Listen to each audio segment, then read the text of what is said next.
The Checkpoints is presented by pharmaceutical company GM Pharma.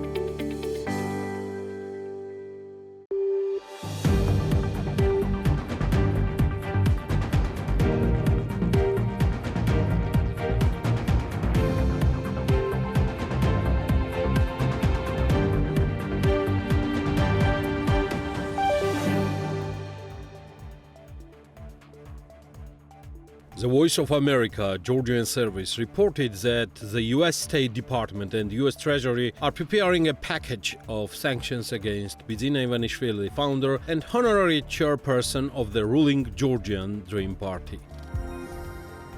The head of the Department of Special Tasks, Zviad Kharazishvili Hareba, and his deputy Miller Lagazauri, the founder of Altinfo Konstantine Morgoshia and Zurab Maharadze, were sanctioned by the U.S. Treasury Department. In addition, the U.S. Department is taking additional measures to impose visa restrictions against more than 60 Georgians and their family members who participate in digging the roots of democracy in Georgia.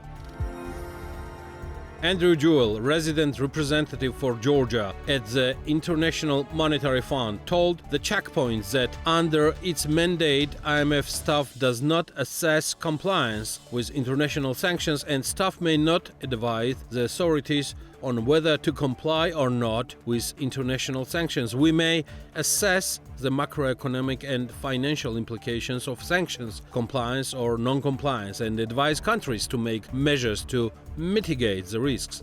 In this context, to ensure that financial stability is protected, banks should not face a situation of ambiguity regarding their legal and compliance obligations and should be able to assess the implications of these obligations for their operations, Jewell said. The National Bank of Georgia on Wednesday highlighted its systemic supervision of the implementation of international sanctions as well as the enforcement of compliance to its own regulations and national legislation by individual participants for the domestic financial sector. The MBG also noted sanctions would apply to Georgian citizens when the country courts issued legally binding guilty verdicts based on the imposed sanctions. The central bank emphasized that Georgia was operating in full compliance with the requirements stipulated by sanctions. It asserted that the country had never been and will never become a place to evade sanctions. EasyJet, a British multinational low-cost airline, together with the British Airways, is set to enter the Georgian aviation market in 2025. EasyJet will operate direct flights from London, Geneva, and Milan to Tbilisi International Airport. The inaugural flight from Geneva is scheduled to arrive in Tbilisi on March 31st in 2025. Founded 20 years ago, EasyJet offers both domestic and international scheduled services on 927 routes across more than 34 countries. The airline is headquartered at London Luton Airport. Defense Ministry announced $144 million tender for Army City. This will be a continuation of the project that was launched in 2020. 39 seven-story residential blocks with 1,092 apartments were constructed for the soldiers at the Mahata Mount so far. This is The Checkpoints. I'm Elena Guangelashvili, author and the host of the show, and the Checkpoints team is ready to sum up Business and Economics Week for you. The USA has sanctioned Georgian officials and extremists for serious violations of human rights. The statement about this is issued by the U.S. Treasury Department. The U.S. Treasury Department statement says that the Treasury Department's Office of Foreign Assets Control has imposed sanctions on 2 Georgian government officials and 2 private individuals in connection with the violent crackdown on peaceful demonstrators and political opponents. The head of the Department of Special Tasks, Zviad Kharazishvili Hareba, and his deputy Deputy Miller Lagazauri, the founder of Altinfo, Konstantine Morgoshia and Zurab Makharadze, were sanctioned by the U.S. Treasury Department. Also, the U.S. State Department is taking additional measures in order to impose visa restrictions against more than 60 Georgians and their family members who participated in the Digging the Roots of Democracy in Georgia. Among them are government and municipal officials who abused their power to limit the fundamental freedoms of the Georgian people, businessmen involved in corruption, individuals who spread disinformation and promote violent extremism, law enforcement officers who participated in the beating of demonstrators, and members of parliament who played a crucial role in the promotion of undemocratic legislation and restriction of civil society. State Department's statement reads. On September 16, U.S. State Department spokesperson Matthew Miller held a briefing on the recent U.S. decision to impose sanctions and visa restrictions on Georgian officials and individuals accused of undermining democracy in the country. In addition, the spokesperson also addressed GD's recent announcement that it plans to apologize for the August 2008 war, stressing that Georgia has no need to apologize for Russia's invasion and occupation. The United States remains deeply concerned by the ongoing anti-democratic actions of the Georgian government, which are incompatible with membership norms in the EU and NATO. In addition to the passage of the so-called foreign influence law, we have also seen the Georgian government repeatedly, violently crack down on Georgian citizens who protested that law. Today, the United States is imposing sanctions on 2 Georgian government officials and 2 leaders of a violent extremist group, as well as imposing visa restrictions on more than 60 Georgian individuals for their involvement in human rights abuses, corrupt practices, or other anti-democratic actions. These actions come as a result of our ongoing comprehensive review of all bilateral cooperation in Georgia due to persistent anti-democratic actions, as well as false statements by senior Georgian government leaders that are contrary to the spirit of our decades-long relationship with the government of Georgia. The Georgian government can recommit to its Euro-Atlantic trajectory by conducting free and fair elections, withdrawing and repealing anti-democratic legislation, and demonstrating significant and measurable progress on outstanding EU accession reform recommendations. The United States has been the biggest supporter of Georgia's economic and democratic development for the past 32 years. Our assistance has focused on making Georgia stronger, more prosperous, and a more capable country, or a country more capable of defending its sovereignty and territorial integrity. We hope that the government of Georgia will return to the path that its people so evidently desire. Matthew Miller addressed the Prime Minister of Georgia as well. In the United States of America, unlike some countries in the world, the democratically elected government makes political decisions and no one else. This is how the press spokesman of the U.S. State Department, Matthew Miller, responded to the statement of the Prime Minister of Georgia regarding the fact that the U.S. sanctioned 4 citizens of Georgia, including the decision to sanction 2 high-ranking police officers, was not made by the administration of President Joe Biden, but by certain forces. Matthew Miller was asked what he thought about the fact that in response to the sanctions, the Prime Minister of Georgia said that it was not a State Department decision, but a decision made by other groups, and also released a statement from the Prime Minister's administration indicating that with this decision, the American side has approached the critical limit. In the United States, unlike some countries in the world, political decisions are made by the democratically elected government and no one else, Miller noted. Georgian people have overwhelmingly said that their future is a future with Europe and with the West, and actions and statements that isolate Georgia don't help that goal, stated the U.S. Ambassador to Georgia, Robin Danigan. According to the ambassador, the U.S. will continue to support the Georgian people and help make Georgia a stronger, more economically prosperous country that will join the EU. Look, I'm just going to make a very brief statement, which is actions by the Georgian government, recent anti-democratic actions, disinformation about the United States and the West, and statements, as the statement that the Prime Minister made yesterday, none of that helps Georgia or the Georgian people. Taking actions and making statements that further isolate Georgia from the West, from Europe, and from the United States is not in the interest of the Georgian people. The Georgian people have overwhelmingly said that their future is a future with Europe and with the West, and actions and statements that isolate Georgia don't help that goal. I want to reiterate once again that there is no stronger supporter in the world than the United States for the Georgian people and for the Georgian people's Euro-Atlantic integration. We will continue to support the Georgian people and continue to help make Georgia a stronger, more economically prosperous country that will be a member of the EU. And statements that try to isolate Georgia from the United States aren't helpful for anybody. On September 18th, at the initiative of the EU-Georgia Business Council, EUGBC, the U.S. Ambassador to Georgia, Robin Dunnigan, met with representatives of the business sector. The event was attended by the EUGBC member and partner companies. The discussion touched upon the cooperation between the two countries and the assistance provided by the U.S. to Georgia over the past decades with an aim to strengthen democracy and the rule of law and promote economic development. The EUGBC Secretary General emphasized the importance of the Middle Corridor as the key trade route connecting Europe and Asia and the active engagement of the Black Sea Platform Initiative in this endeavor. Let's take a look at what Natia Taktakishvili has pulled together for this week's business news and outlook.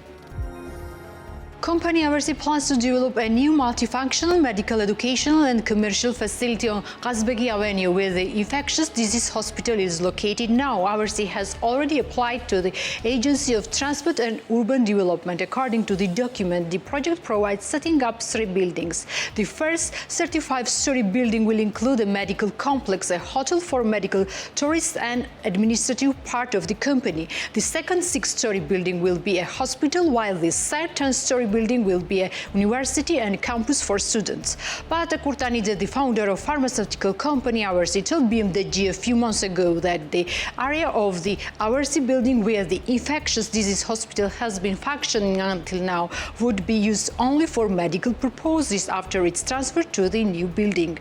The infectious disease hospital located on Qazbegi Avenue has been in private ownership since 2009. Its owner is Aversi Pharma, which purchased the mentioned area from the state for $12.5 million USD 12 years ago, but despite this, the owner cannot use the existing building. Askaneli has opened a new wine factory in the village of Bakurtsikhe Gurjani municipality. The company reported on its Facebook page. According to the Askaneli, up to 16,000 tons of grapes will be processed in a new enterprise. We are happy to inform you about opening of the Askaneli winery in the beautiful village of Bakurtsikhe Gurjani municipality. The factory, equipped with modern technologies, can receive and process up to 16,000 tons of grapes, the statement reads. The announcement also states that the reception of wine grapes has already started at the Bakurtsikhe enterprise. The founder of Askaneli, Gocha Chkhaidze, spoke about the new factory in Business Week on BMG TV and noted that the enterprise planned to process up to 9,000 tons of grapes this year. Gocha Chkhaidze did not specify the investment value of a new enterprise. However, according to Georgi Darchiashvili, representative of TBC Bank, the bank allocated a loan of more than 50 million lari in total for Askaneli between 2023 and 2024. Whistle Group opened another restaurant of Subway after signing the exclusive franchise agreement with the company. A new restaurant was opened at Whistle gas station on the right bank of Tkwari. Currently, 12 Subway restaurants are operating in Tbilisi, while 5 in the regions. By the end of the year, Subway chain will be represented with 20 restaurants. Based on the exclusive franchise agreement with Subway International BV, Whistle Group will be open 80 Subway restaurants in Georgia over the next years. The president of Whistle Group, Stoso Plakadze, attended the official opening of a new restaurant. Subway is developing in Georgia at a record pace jointly with Whistle Group. American brands will be available in all major cities in Georgia very soon. Together with Subway, we have common values in offering quality, healthy, and freshly prepared products. Long-term experience of managing restaurants of American brands in Georgia gave us the opportunity to fully consider the demands and wishes of the local customers and make this service even faster and accessible to everyone. Kiwi Guetadze, the executive director of Wendy's, Dunkin's, and Subway, said Whistle Group is represented with 121 restaurants under the legendary brands Subway, Wendy's, and Dunkin' since 2013. The company has been the largest player in the country's restaurant industry and one of the largest employers. Foreign customers like our wine very much, but we need to work on promotion, Giorgis Hetladze, the founder of wineries Tony and Meliton, told BMG TV. According to him, they are actively working in exporting direction and are already represented in more than 10 countries. We are actively working in terms of exports. We export wine to more than 10 countries. They like Georgian wines made with traditional methods, but Georgian wine still needs help, as it is still a new product for the world. Therefore, work is needed in terms of promotion. We distribute our wines in all countries and try to simplify the sales process for exporters. We are involved in this as much as possible. As for the production volume, it will remain stable. Tony produces over 40,000 bottled wines, while Mental up to 200,000 bottles. Finally, we exported our wine to Great Britain this year, says Hetladze. Borjomi Holder Company has submitted a financial report for 2023. According to the document, the group increased its income by $21 million to $436 million. However, last year the company made a profit for the first time after the Russian sanctions, which amounted to $85.5 million.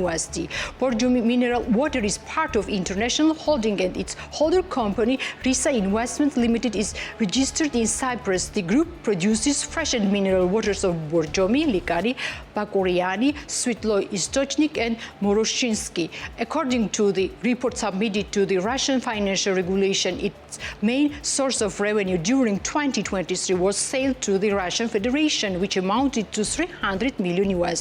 Georgia is in second place with the sales of $35 million. Kazakhstan ranks third with $33 million. Belarus is fourth and Ukraine is the fifth. The total assets of Borjomi Holding amounts to $410 million.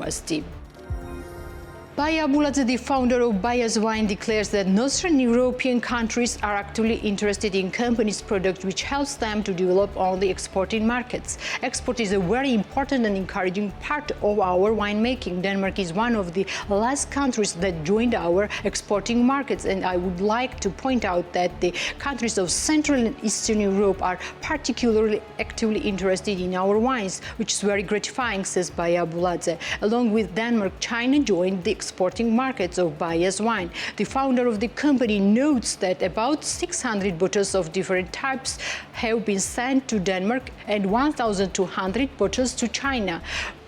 Wine has already been sent to China and Denmark, and we hope that by the end of the year we will have orders from these two countries as well as from other 14 exporting markets that we are actively working on now, says Baya Buladze. Speaking about the news, the founder of Bayaz Wine also noted that their plant was retooled this year, which helped the company to maintain stability and quality. Bayaz Wine has been operating on the market since 2015 and offers 7 types of wine to customers. The company's factory is located in Opcha village of Baghdati, and its annual production volume is about 18,000 bottles of wine.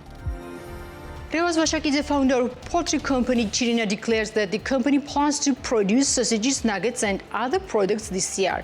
In addition, Chirina announces more active operations in Azerbaijan and Armenia. Revaz Vashakidze spoke about this during his visit to TV program Business Morning.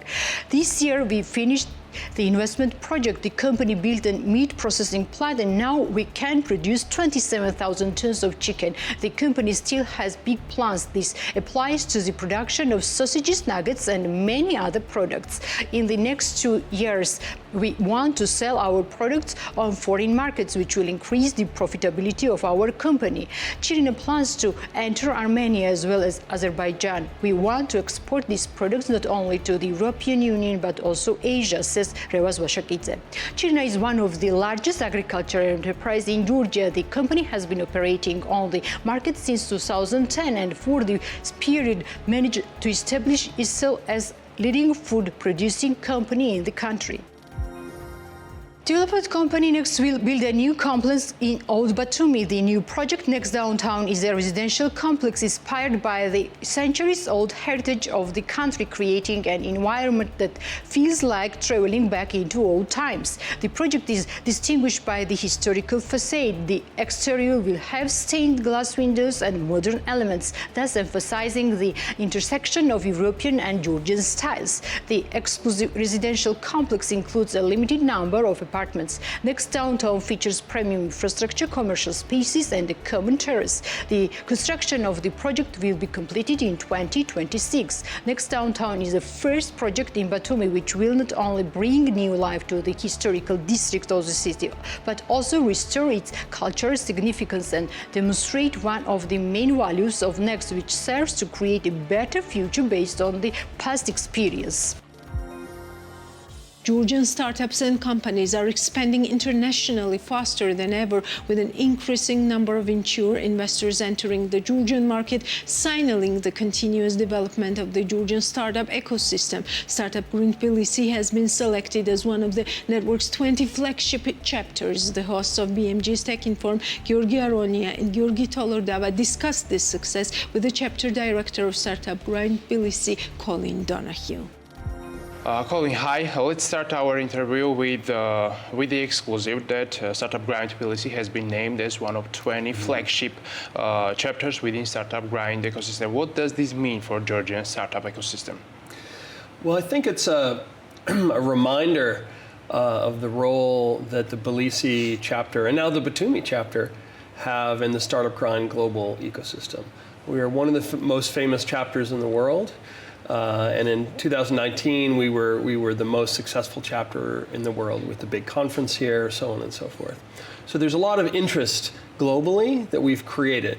During that 2019 event, we brought for the first time Bill Riker, Marvin Lau, so on and so forth. And then through the years, we brought other folks like Steve Torres, who's also in town.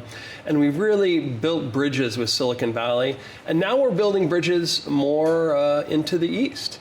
So we have the country director of Startup Grind Japan, who manages 3 chapters, including Tokyo. He's a Forbes contributor in Japan, which is a huge market. He does venture scouting for various venture funds, mentors a lot of accelerators. He's an incredibly well-connected person in Japan. I mean, when you look at who's more connected, there aren't a lot of people who are that much more connected in the startup ecosystem. We also have the chapter director from Dubai, who's a real force of nature. He has his own venture fund as well as doing a lot of advisory. He's advising the largest tech conference in Riyadh, in Saudi Arabia, as well as his work in Dubai. So he recommends speakers. He partners with folks in the Gulf at a very high level. And my friend Curtis, who runs the Singapore Startup Grind chapter, which is an incredibly important location. Actually, right now there's a huge crypto event that a lot of Georgians are at, and he happens to be here. He opens doors to Singapore and to Taiwan, actually, where he spends a lot of time. So the main concept is that, Georgia is at the crossroads of a lot of chapters internationally. In 2020, we had 100 chapters partner with us on a conference, and we're really thinking maybe we should do something like that again. Colin, let me ask you for context. What is Startup Grind? How big of a network it is?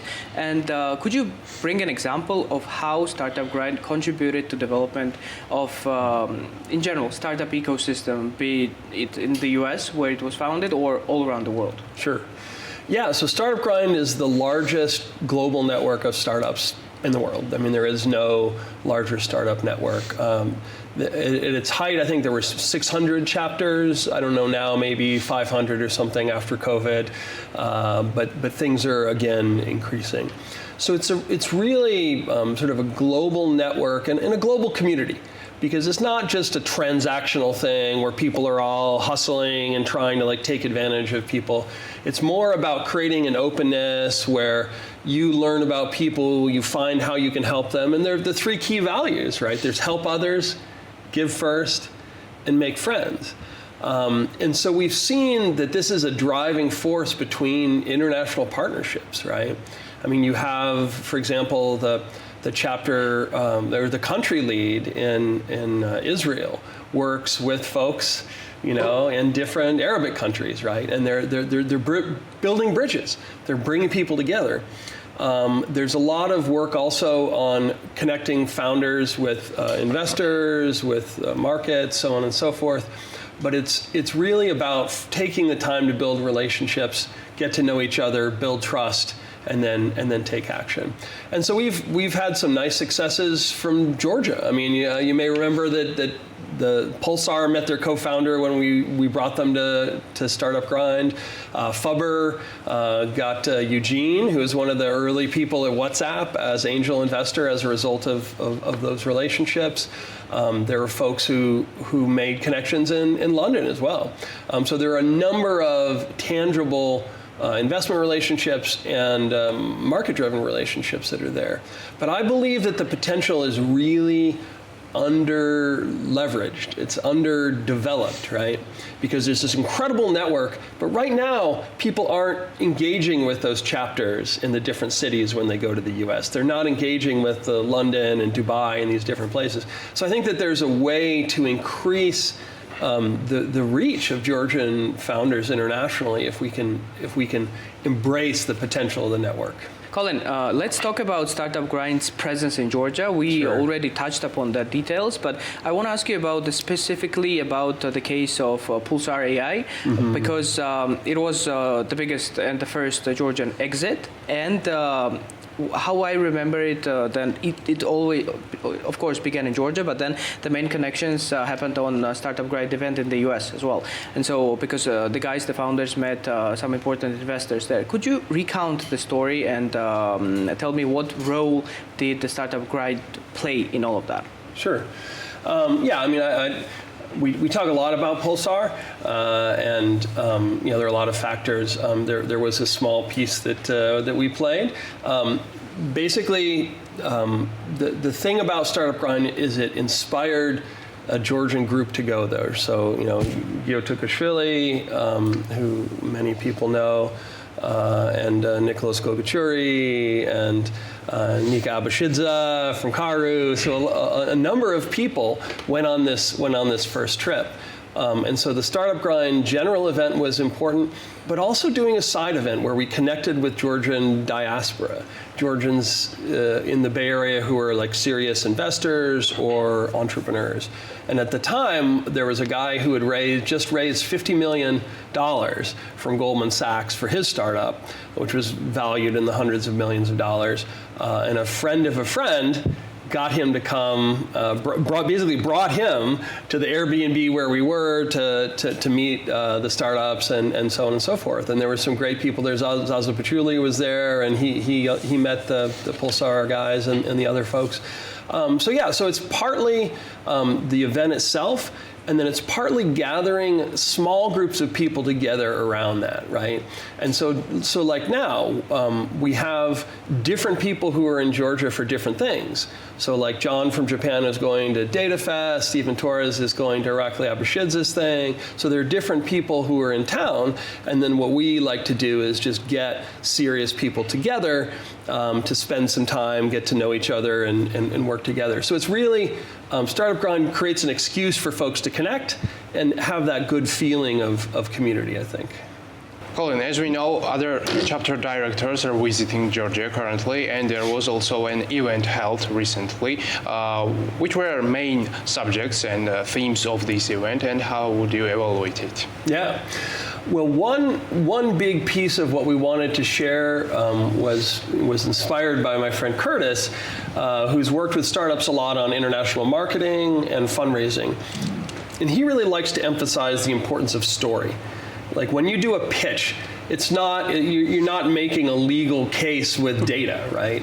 What you're really trying to do is capture the imagination and capture the heart especially with angel investors who are just putting their own resources into something. It's not a commercial fund. It's their hobby. It's their passion, right?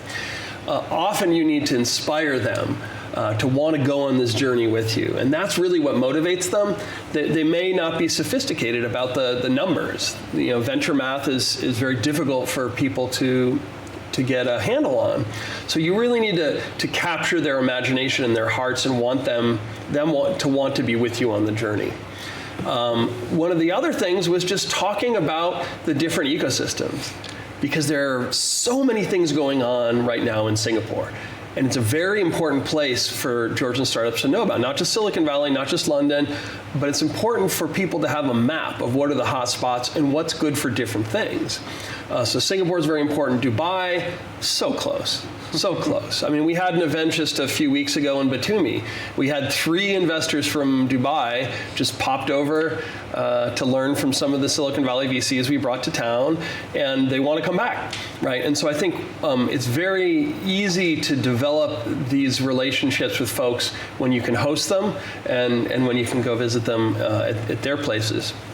So it was a lot about learning about Dubai, learning about Japan, learning about Singapore. And it's so interesting because Japan is an enormous economy. They have so much money, really. They have so much deep technology.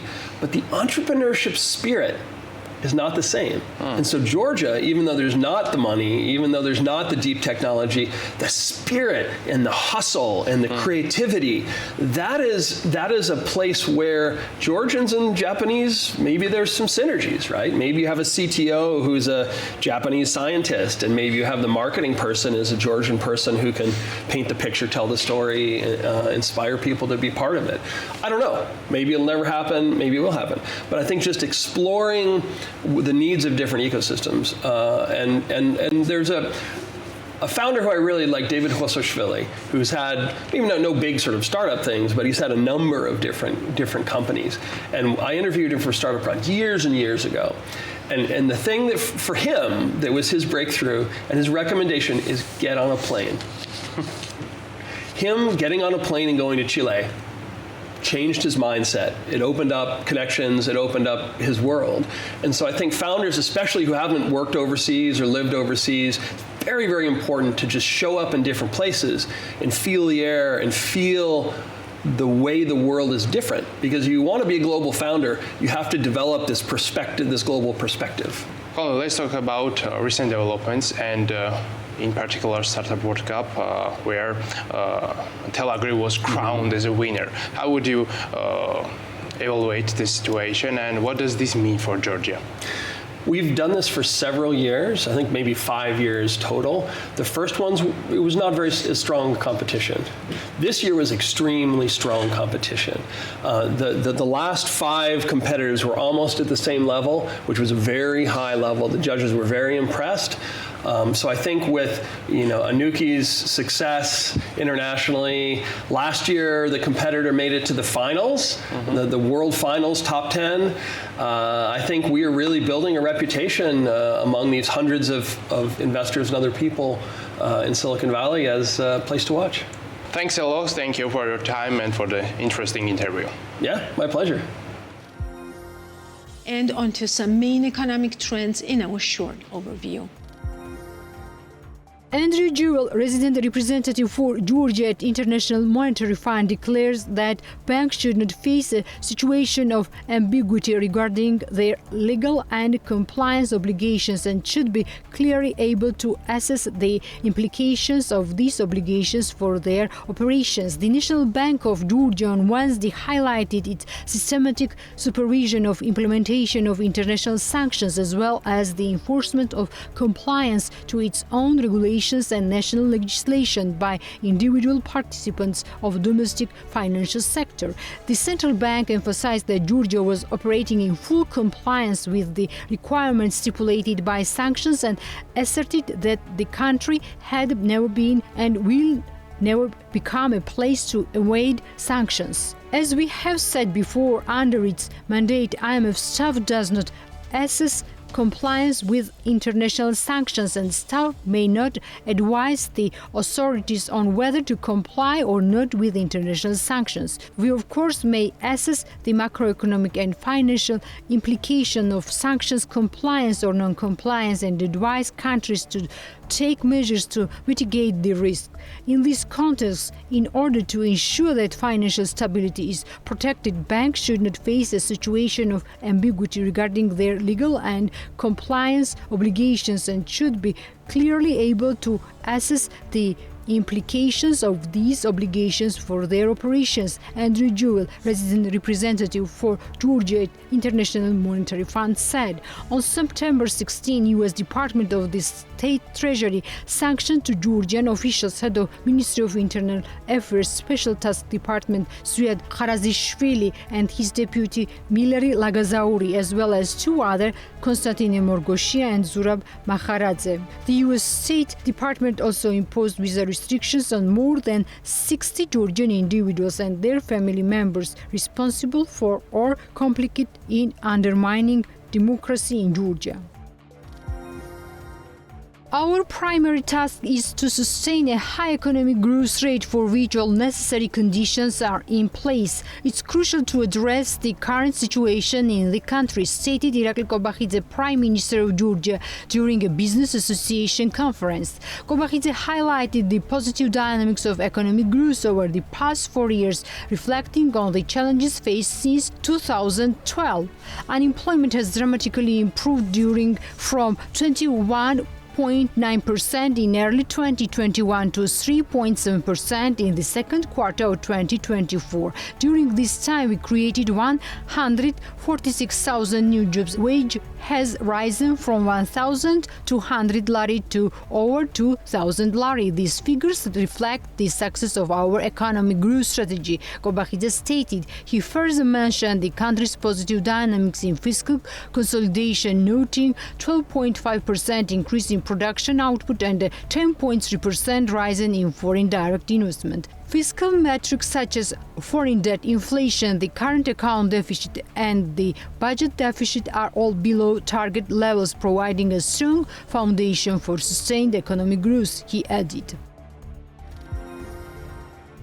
Tbilisi Mayor Kakakaladze has announced the launch of a new phase of Learn and Get Employed program set to run until October 1. Now in its fifth year, this initiative has successfully trained approximately 10,000 citizens, boosting an impressive employment success rate of around 70%. This complementary program provides professional training and retraining for Tbilisi residents aged 18 and older, tailored to meet market demands and developed in partnership with the private sector to enhance employment opportunities.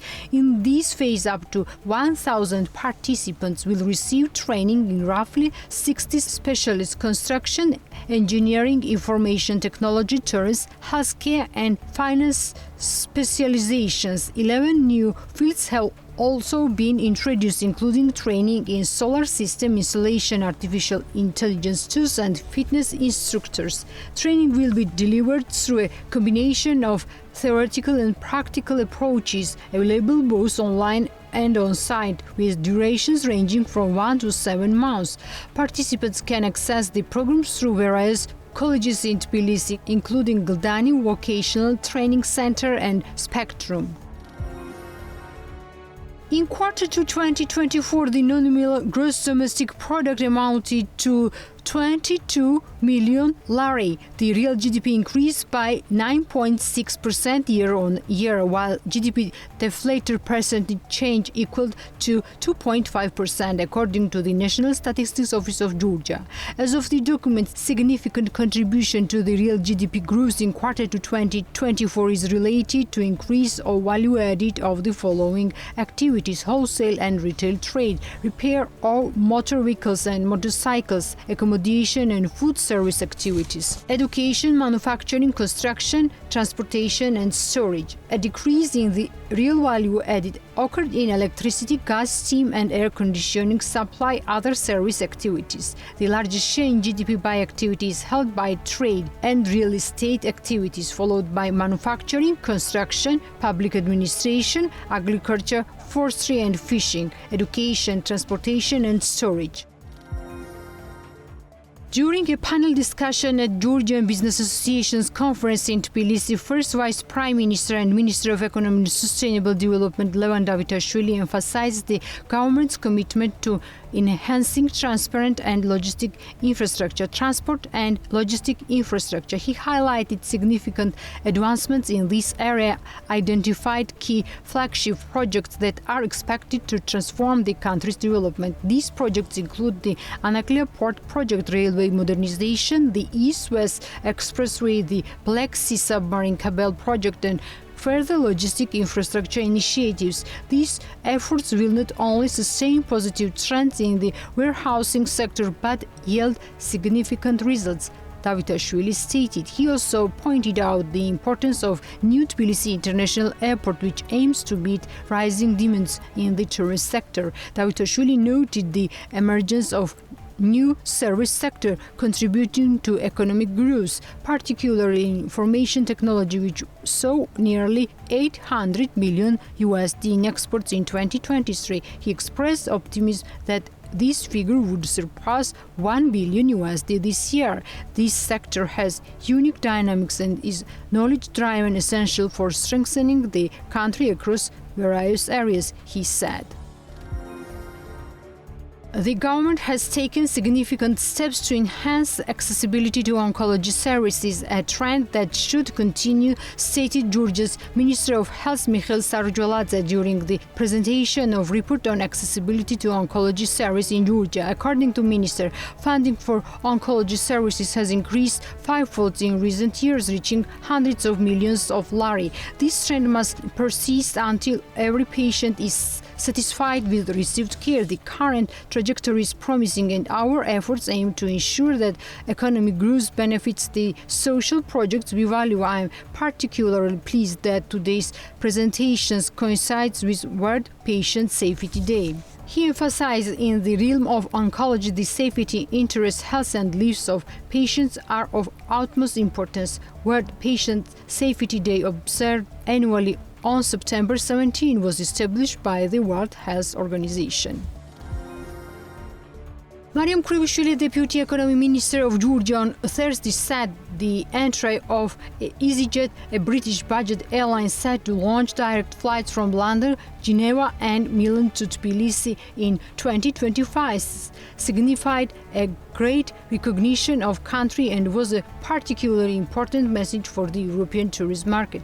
Another strong international airline brand is coming to Georgia, which will enhance the country's visibility and boost its tourism industry, she said. The Deputy Minister also outlined plans for very active marketing campaign in the UK, Switzerland and Italy to attract more tourists to Georgia in collaboration with partner airlines. We are sure we will already see increased tourist flows from the mentioned countries from March 2025. Aviation is a complex sector and our team has been working with partners on this topic for quite some time. We are glad that we have successfully concluded the negotiation, Krivishvili said. EasyJet currently serves over 1,000 destinations in 35 countries, transporting 83 million passengers and generating annual revenue equivalent to $10.8 billion in 2023, the Ministry of Economy said. The Georgian government approved the 2024-2026 Air Quality Management Plan for Tbilisi. The Ministry of Environment Protection and Agriculture reported the plan, prepared with the support of European Union and the engagement of the Tbilisi City Hall, government institutions, parliament and civil society, aims to control air pollution and comprises various activities to improve the air quality in Georgia's capital city. Development of atmospheric air quality management plans is the best practice for solving the problem of air pollution in EU countries, said the Ministry of Environmental Protection and Agriculture. ADB is helping raise awareness about PPPs. This week, ADB hosted a presentation of main findings of the Public-Private Partnership Monitor. This publication provides information on the PPP business environment in 9 ADB developing member countries to help public sector policymakers improve private sector participation in infrastructure projects. We are here to, of course, showcase what are the findings of the PPP Monitor. And PPP Monitor is a flagship publication of the Asian Development Bank. It gives and highlights, all the upstream regulations and also the environment for PPP, so that then it enables private sector and also the government to work together. Financing, delivering, structuring a lot of these projects is a complex matter. We've been working, ADB has been working with the government. I think setting up the PPP agency was also critical to that milestone. There's more to be done. The capacity is important. It is critical because these are long-dated transactions. They are very legalistic in nature. And so therefore, both parties need to have that capacity to be able to work that long term. Now, effectiveness, that takes time. And that's why ADB is here, ready to support any progress or even capacity development for the PPP sector, because we do want PPP to flourish here, and we do want private sector to come in to the country and really push the economic agenda. As we identified in the PPP Monitor, it's very nascent in terms of the PPP, and that's why event like this creates some awareness. And we do want to attract different parties to come to the table and work with the government. ADB is ready to support the government in pushing this agenda, and we're happy to give more capacity building support, of course, to the PPP agency, which would be central to this. There's, of course, in tandem with the fiscal risk management that comes with engaging with the private sector on PPP. It's a good starting point. There's a lot of challenges, and this is what we're highlighting today in this findings of the PPP Monitor. But we will work together. Projects that it will be across the board. I think transport we've highlighted. The energy has been very popular actually in PPP. Majority of the PPP transactions that has been identified have largely been in energy, but the funding requirements for other critical public infrastructure should go beyond energy, and that's why we are here again to sort of push that dimension. The social sector is an important one. Health, education, these are important. The water utilities, that's also important in the overall development of the government and its people. The core recommendations that we've identified is that we need to do more in terms of the capacity. As I mentioned, PPP is highly transactional.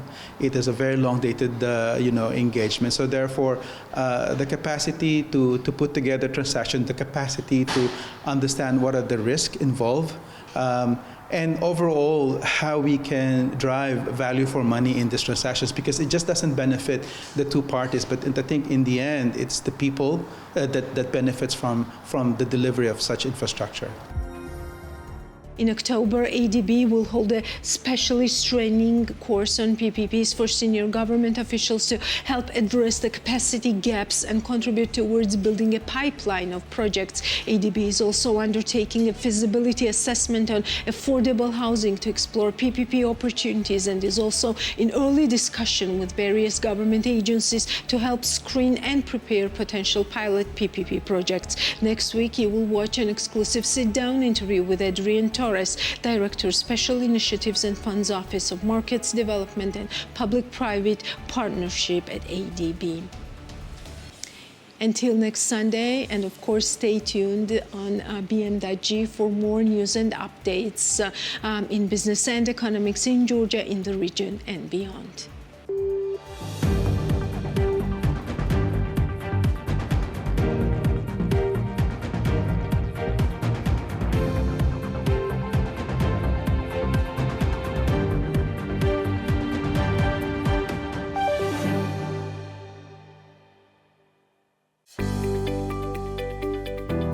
The Checkpoints is presented by pharmaceutical company GM Pharma.